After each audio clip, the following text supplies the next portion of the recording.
In the name of the Father, and of the Son, and of the Holy Spirit. Amen. Heavenly Father, today I choose gratitude. Thank you for the breath in my lungs, the strength in my body, and the hope you continue to place in my heart.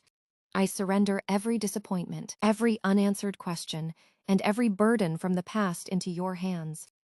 Fill me with peace that surpasses understanding, wisdom for the days ahead, and joy that is not dependent on circumstances. Help me to notice your blessings, both big and small, and to trust that you are still writing a beautiful story for my life. Amen. Hail Mary, full of grace, the Lord is with you. Blessed are you among women, and blessed is the fruit of your womb. Jesus, Holy Mary, Mother of God, pray for us sinners now and at the hour of our death. Amen. In the name of the Father, and of the Son, and of the Holy Spirit. Amen.